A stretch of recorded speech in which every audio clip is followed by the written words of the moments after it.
Bismillahirrahmanirrahim. Assalamualaikum warahmatullahi wabarakatuh. Nama saya Romawati. Saya dari Prodi Sistem Informasi Fakultas Teknik Universitas Islam Madura. Di sini saya akan menjelaskan tentang COVID 2019. Framework COVID 2019. Apa itu COVID? Pengertian COVID.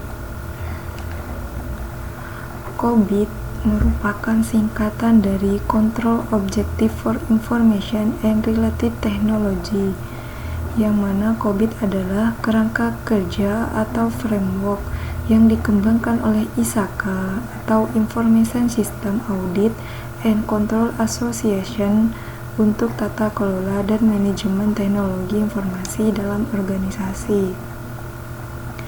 COVID memberikan pedoman, praktik terbaik, dan alat-alat yang membantu organisasi dalam mengelola risiko, memastikan kepatuhan, dan mencapai tujuan bisnis melalui penggunaan teknologi informasi.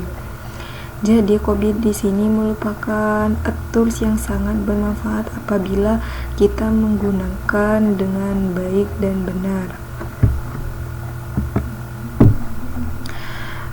Di sini ada sejarah COVID dari pertama COVID diterbitkan, yaitu pada tahun 1996 terbitlah COVID versi pertama. Seterusnya pada tahun 1998 ada COVID versi kedua, tahun 2000 COVID versi ketiga, dan tahun 2005 terbitlah COVID versi 4, dan pada tahun 2007 diganti dengan COVID versi 4.1, pada tahun 2012 diganti dengan COVID versi 5, pada tahun 2018 diganti COVID versi 2019.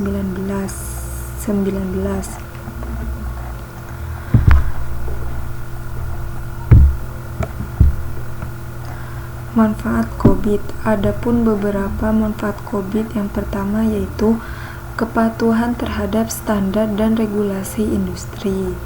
Kedua, peningkatan efisiensi dan efektivitas proses TI. Ketiga, pengelolaan risiko TI yang lebih baik. 4, optimalisasi sumber daya TI dalam organisasi. 5, peningkatan kepercayaan stakeholder terhadap kemampuan TI dalam mendukung tujuan organisasi.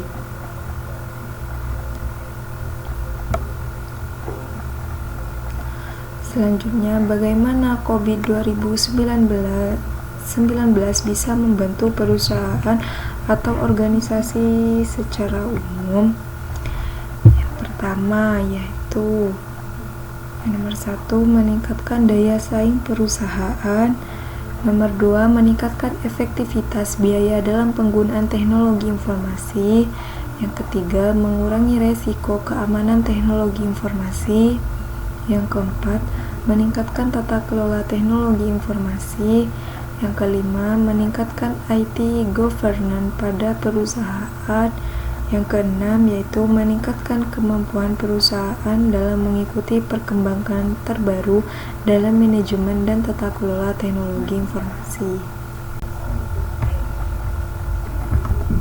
Adapun pada proses COVID 2019 yaitu ada 40 proses, yang mana 40 proses tersebut dikelola dalam 5 domain.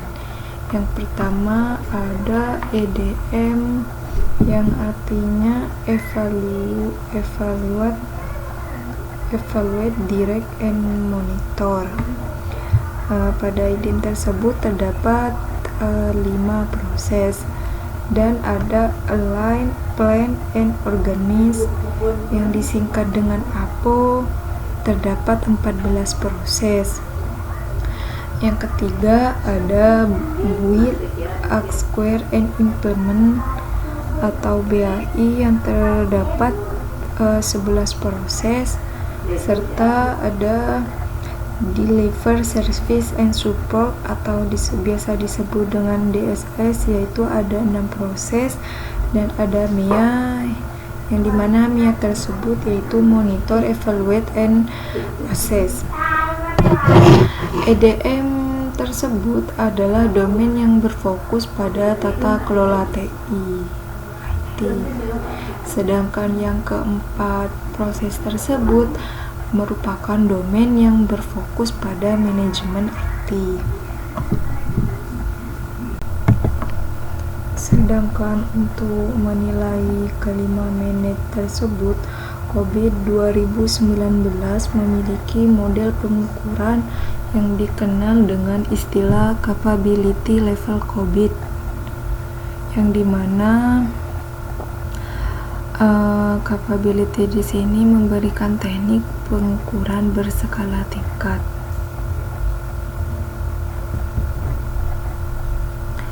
Tujuan COBIT yaitu diharapkan dapat membantu menemukan berbagai kebutuhan manajemen yang berkaitan dengan TI. Kedua yaitu agar dapat mengoptimalkan investasi TI, menyediakan ukuran atau kriteria ketika terjadi penyelewengan atau penyimpangan.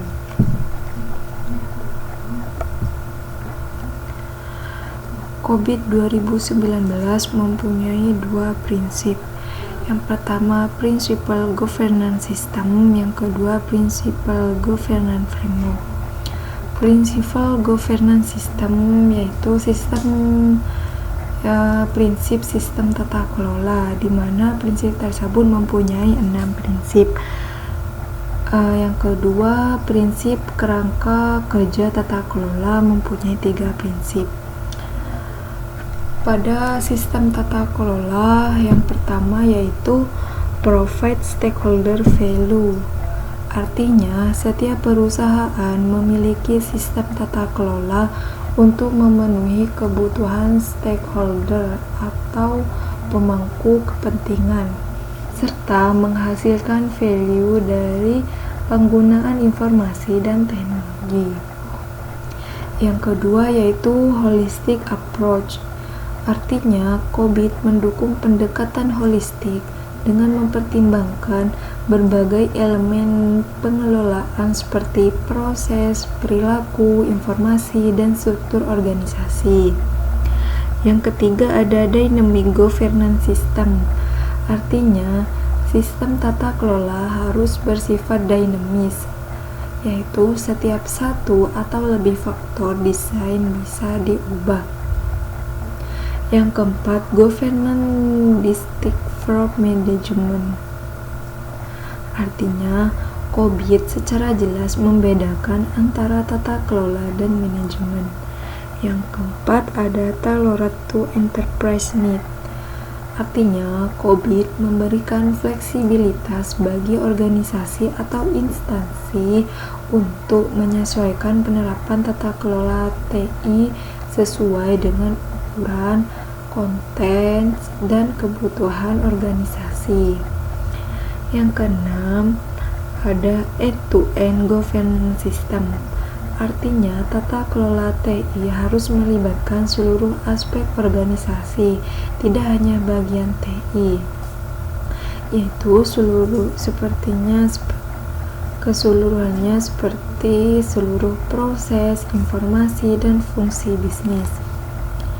Adapun prinsip yang kedua adalah prinsip kerangka kerja tata kelola, yang dimana pada prinsip tersebut ada 3 prinsip.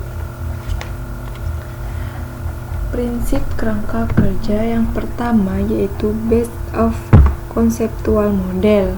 Artinya, kerangka kerja tata kelola harus berdasarkan pada konseptual dengan mengidentifikasi komponen kunci dan hubungan antara komponen untuk memaksimalkan konsistensi. Yang kedua ada open and flexible. Artinya, kerangka kerja tata kelola harus bersifat terbuka dan fleksibel sambil menjaga integritas dan konsistensi. Yang ketiga atau yang terakhir yaitu ada prinsip align to major standard, yang dimana kerangka kerja tata kelola harus selaras dengan standar, framework, dan peraturan lain yang relevan. Cukup sekian dari saya untuk pengertian COVID 2019. Terima kasih. Assalamualaikum warahmatullahi wabarakatuh.